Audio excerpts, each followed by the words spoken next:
You go on a first date with someone. What habit or characteristic is a deal breaker? I know a girl who asks every guy she goes on a date with what his credit score is. She wants to make sure they are financially stable. Also Sheller's 23 and does not know how to pump gas. Repeatedly interrupting me when I am talking. Especially when I am answering a question they asked. It tells me they are not actually engaged in what I am saying. Seriously, please like and subscribe, and comment something nice for your favorite Reddit slave. Being a know-it-all. I had lunch with someone who called the table salt a sodium lauredo and used the bread as a way to tell me everything he knew about complex carbohydrates, some of which was not even correct, and their connections to evolutionary theory. Just felt like he was compensating for something. If they are hard to talk to, might not make them a bad person. But obviously there is no chemistry if all I get are one-word answers where they also don't reciprocate questions. So you're a teacher, right? Yep. Well, that's cool. What grade? 2 and D. Or what a great age. That's like the perfect time cause kids still kind of like school. Aha. Check please. I watched a monster eat a Caesar salad with her mouth wide open. It was impressive but absolutely gross. Within 20 minutes of that date I knew where her vibrator and weed were stored at her parents' place in her room, and that she made $240 every 2 weeks. Getting so drunk on the first date that you can't figure out Uber and I have to drive you home. No, you can't stay on my couch. I don't know you. Too much discussion about money. On their phone the whole time.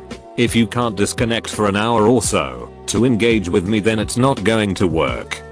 Someone who does not ask about me. It shows that they do not actually care. When she puts a smoke out in her baked potato.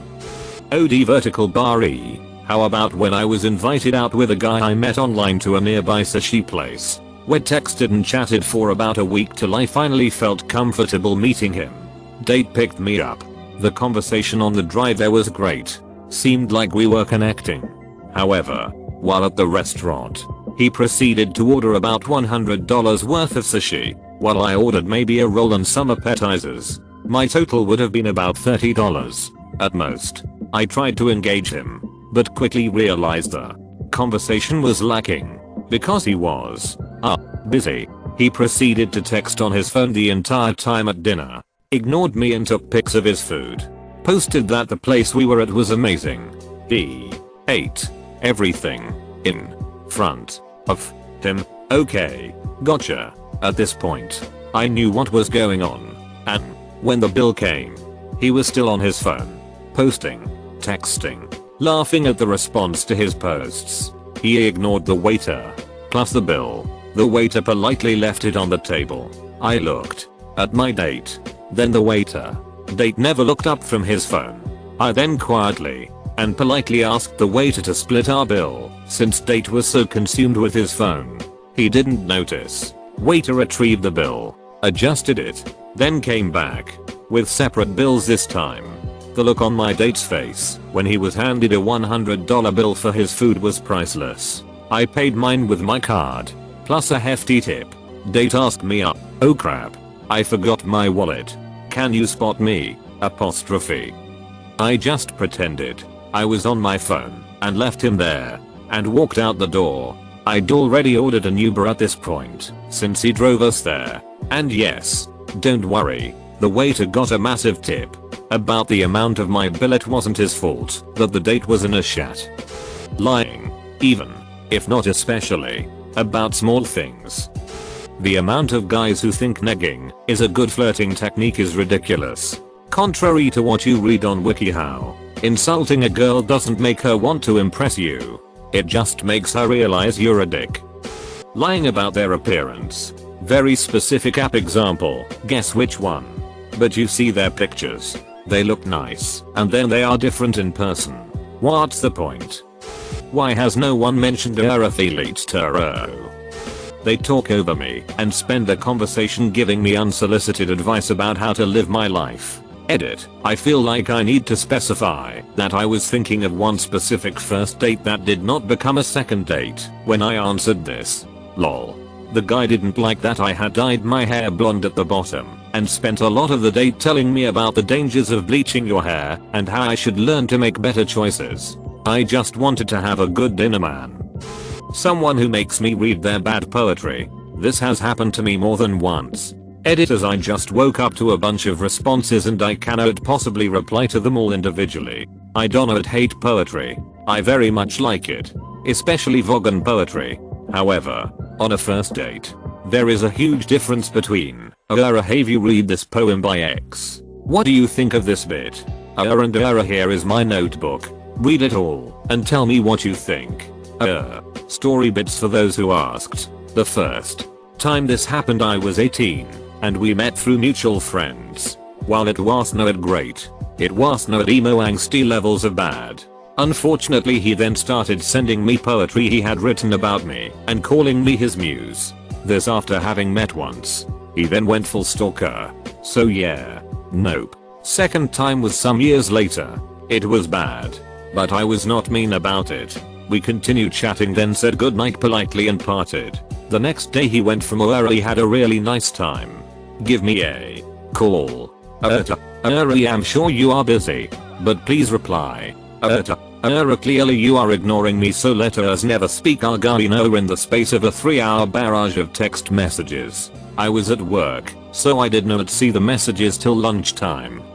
I've seen being rude to wait staff a dozen times, and here are that many people rude to waiters?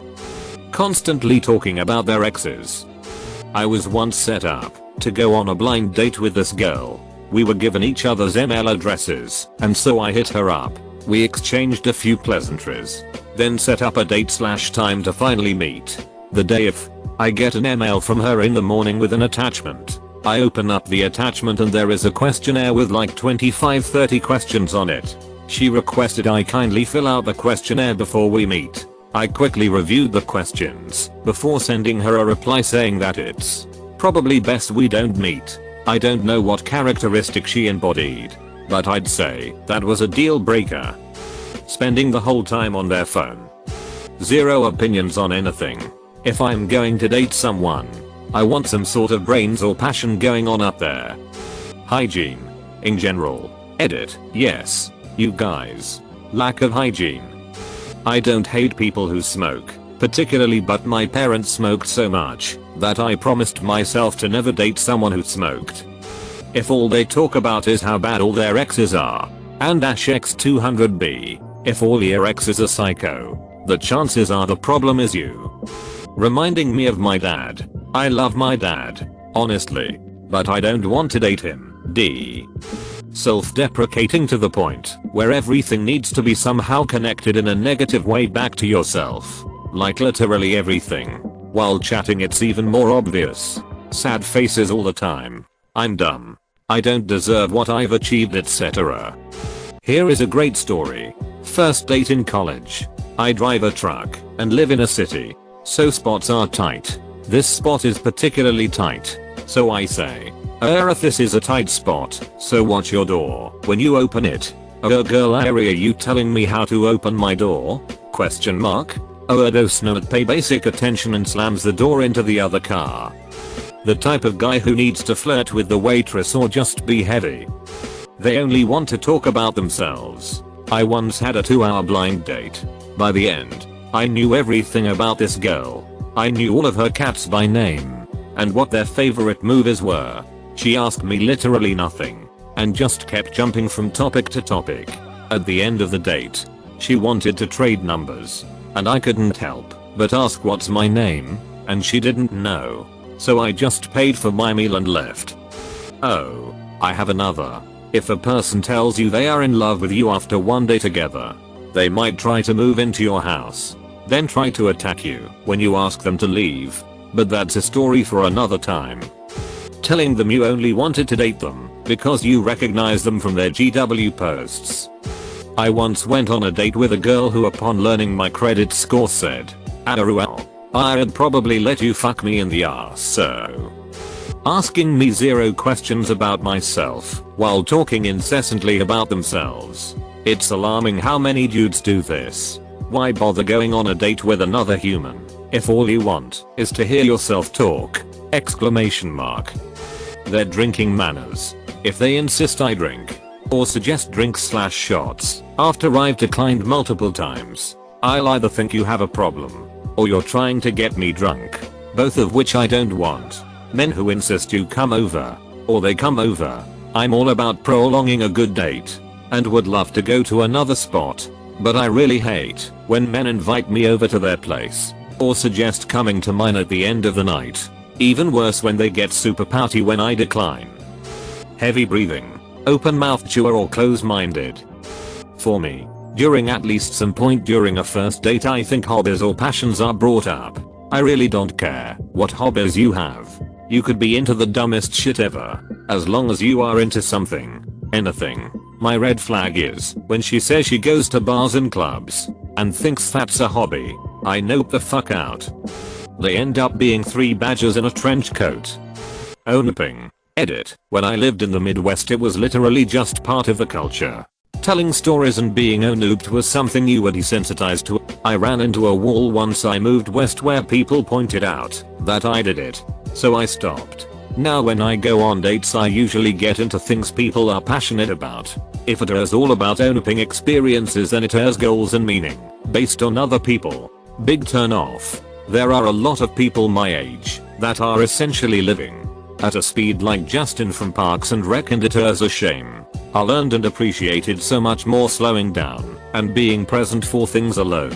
The Midwest is also rampant with superlatives. AskReddit was the funniest thing I have ever saw, and rarest thing that has ever happened to me. Really? Having your online banking freeze with the wrong balance on it was the scariest thing that has ever happened to you? Fuck off. Donna at 1UP on dates. Hearing how your trip to Cali for Coachella was the best experience of your life, and how Diplo was the most amazing thing y'all have ever seen, is not what I want to hear when I ask about your future at Purdue studying liberal arts.